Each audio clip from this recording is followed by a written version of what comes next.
But that bit of information I inferred. I didn't see that bit of information. I want you to understand what I'm telling you is the difference between a perfect score and not so perfect score. I want you to imagine that once this IELTS exam and everything around it is over and you find a job in an English-speaking country and you're working there in one of the branches of, I don't know, one of these major internationally renowned companies, what would it feel like to have a chance to be directly in contact with the top manager, with the big boss? Yeah, I can see you already feel it is something valuable. Even a 10-minute, 20-minute talk on the phone or live Zoom call with your, not your immediate manager, but the CEO of the company, of all the branches with you is valuable. Now, we are going to have the same scenario. I want you to imagine that you have the chance to write a letter and get this opportunity, not for 10 to 20 minutes, for 6 months, and not online, in person. You can already see the value right now. So that makes writing a letter for that position so much valuable. I would like you to feel that. I would like to think how deep it can be. And it's not just about IELTS. It's about your life. Someday in your life, you will have that opportunity that you actually need to write to somebody. Maybe that somebody would be your, not immediate boss, but the boss of the boss of the boss. So the top dog, as they say, or somebody very important whose decision is going to influence you. Either way, writing will become an asset for you. And that's exactly why we're here. Welcome to IELTS Juice. Let's start assessing, analyzing, and improving a letter today. So the rubric says, you work for an international company. Let's settle this. You are an employee of an international company that has different branches in different countries. And you're in one of those countries, in one of the branches. And now you would like to spend 6 months, as I said, working in its head office in another country. So this is the office where the CEO works on a daily basis, the head office. Let's just run a scenario. Let's just say there is Walmart or McDonald's. I don't know, but just pick one or choose another major international company, maybe Coca-Cola, Starbucks, whatever. Just think about it. Imagine you are an employee of one of these companies in your country. And now there's a chance for you to go to, for example, Starbucks's head office. Wow. You will be in the same office as the CEO of all Starbucks branches combined. I mean, like the major guy, the main figure. You will be in that same office for 6 months. What happens? You need to write a letter to your manager. Now, IELTS doesn't say who your manager is. What IELTS wants you to understand here is that this manager might be your local manager, your immediate manager, if it's a small business and there are just 2, 3 branches in different countries, or you have a manager who is the manager, who's the CEO of all the branches, and that guy is your manager. Basically, IELTS wants you to say the person who is going to decide on your situation, because you are the company's employee, and that individual, that manager, at any level he or she is going to decide if you can go on this trip or not. So it doesn't matter who it is. Is it the guy, the CEO, or your immediate manager? It doesn't matter. Whoever it is, make sure you write something because he or she is going to make the final decision for you. Now, in your letter, these are the elements you need to consider. Explain why you want to work in the company's head office for 6 months. Why? This is a legitimate question. Why it is beneficial for the company first, for you to be there in the head office for 6 months. Absolutely important. You may come up with one reason, and one reason would be enough. You may even come up with 3 reasons, but they need to justify the reason why you are leaving your post, your office, your position to go for 6 months. That's half a year in the head office. Then you need to say how your work could be done while you're away. Okay, you're abandoning your current position. What is going to happen to that branch? That's a legitimate question any company would ask. Who is going to replace you? Who is going to do the tasks while you're gone? Those are very, very important questions.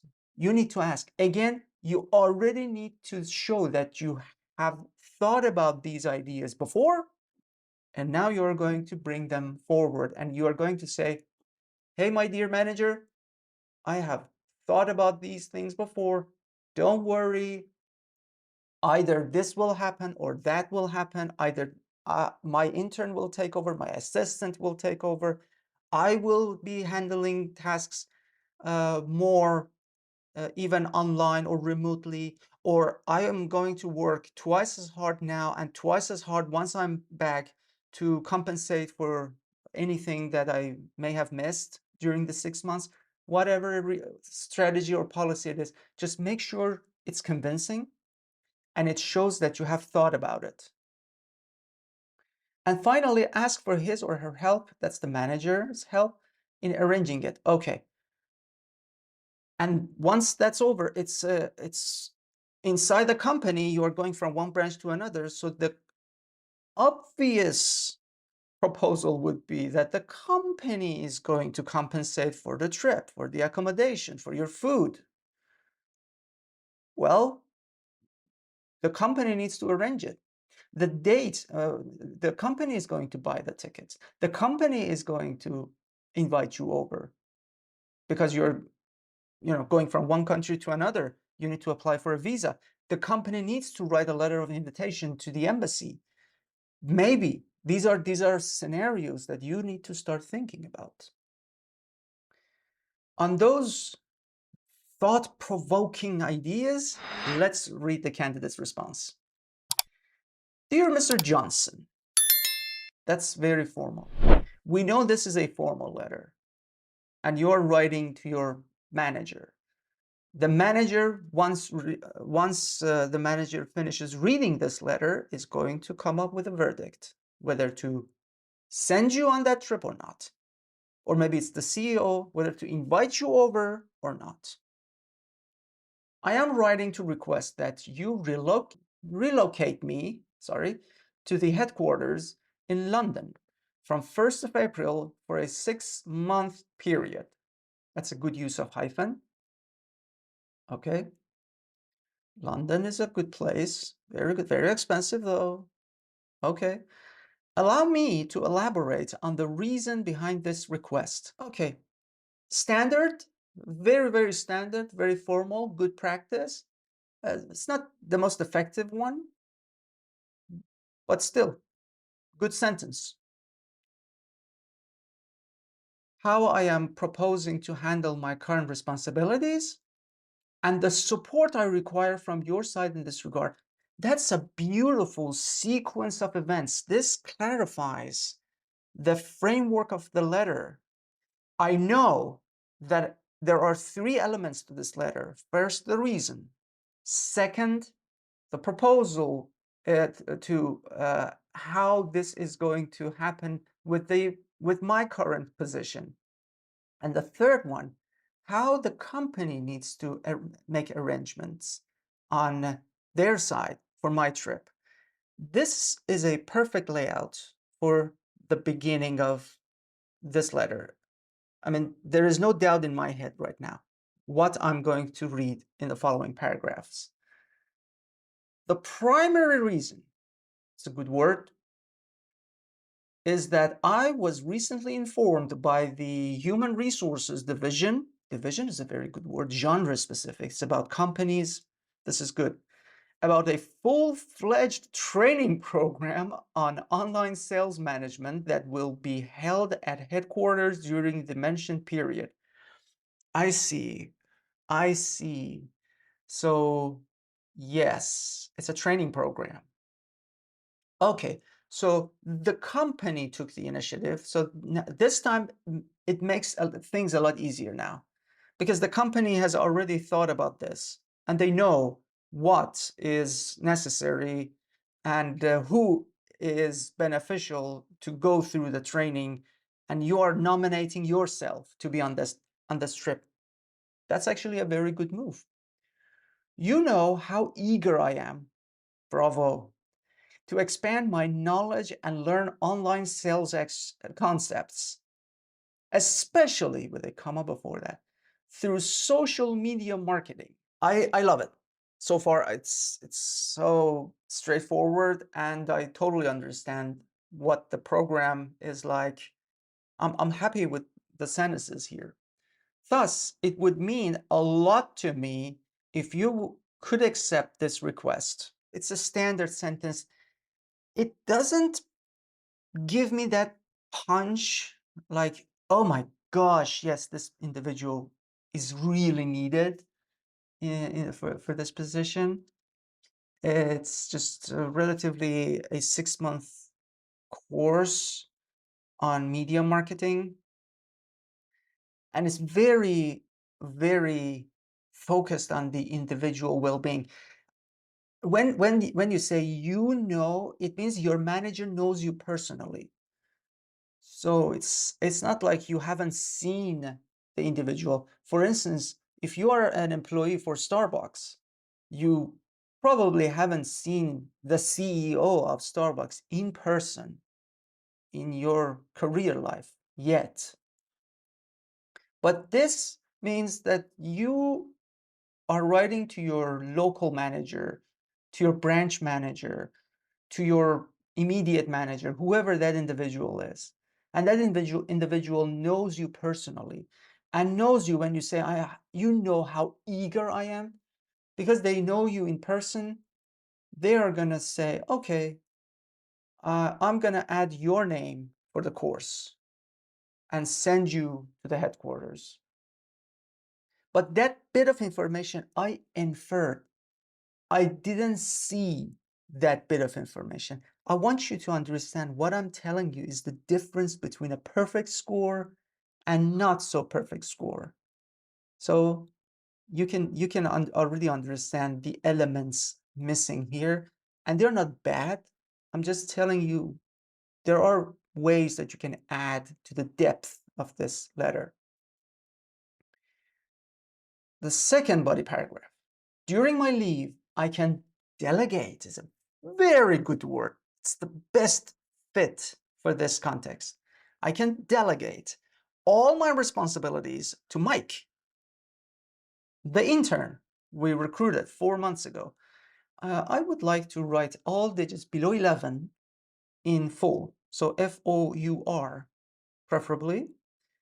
Preferably, it's not a mandate. You don't have to write, but if it's a formal letter, it's better to write digits below 11 in full.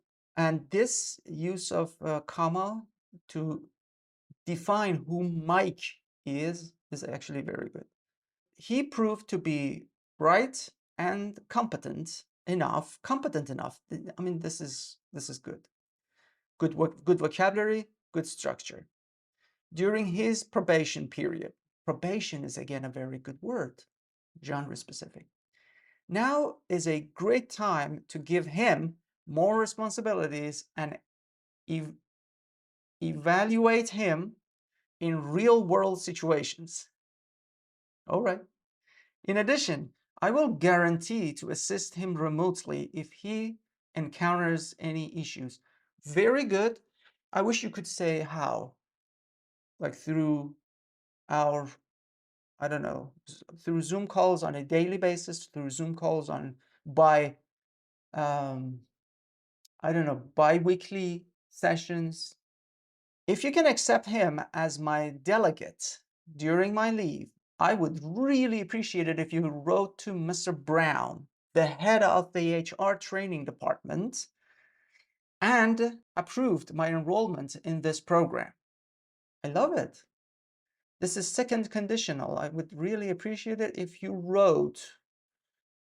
That's a very good gesture. I have already submitted my request and it is waiting and it is awaiting your approval. So you have written another request and you have submitted it.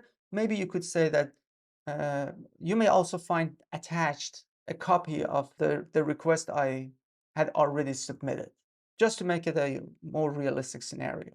Thank you so much for your support, and I look forward to your approval. Very good. I wouldn't use and, and instead I would have used just a semicolon here, or maybe a comma, because both of them are two beautiful sentences, but they are not necessarily connected.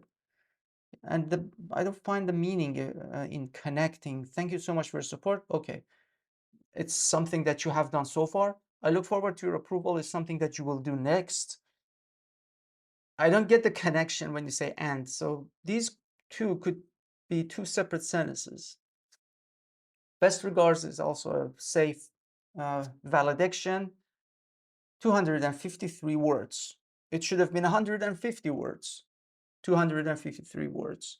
But every single word was valuable, and I really loved them. Let's look at the manuscripts then.